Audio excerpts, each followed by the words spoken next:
ಉತ್ತರ ಕರ್ನಾಟಕದ ಹೆಮ್ಮೆಯ ರೈತ ಧ್ವನಿ ಟಿವಿ ಚಾನೆಲ್, ಬೆವರಿಗೊಂದು ಭರವಸೆ. ಜಿಲ್ಲೆಯಲ್ಲಿ ಮಳೆಯ ಕೊರತೆಯಿಂದ ರೈತರು ತೀವ್ರ ಸಂಕಷ್ಟ ಎದುರಿಸುತ್ತಿದ್ದಾರೆ ಎಂದು ಬಿಜೆಪಿ ರೈತ ಮೋರ್ಚಾ ಜಿಲ್ಲಾ ಅಧ್ಯಕ್ಷ ಶ್ರೀ ಗಂಗಾಧರ ಬಾಣದ ಹೇಳಿದ್ದಾರೆ.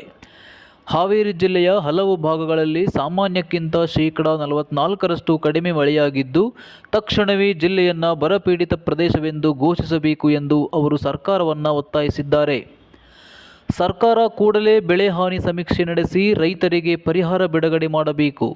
ಬೆಳೆ ವಿಮೆ ಮತ್ತು ಬೆಳೆ ಹಾನಿ ಪರಿಹಾರವನ್ನು ಶೀಘ್ರವಾಗಿ ರೈತರ ಖಾತೆಗೆ ಜಮಾ ಮಾಡಬೇಕು ಎಂದು ಆಗ್ರಹಿಸಿದ್ದಾರೆ.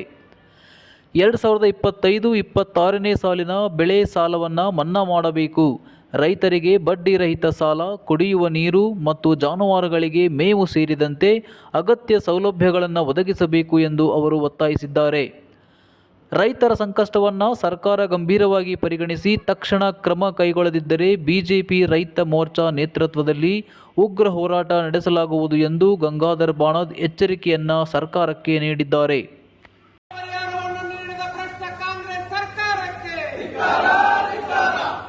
ರಾತ್ರಿ ನೀರು ಹಾಸುವ ವೇಳೆ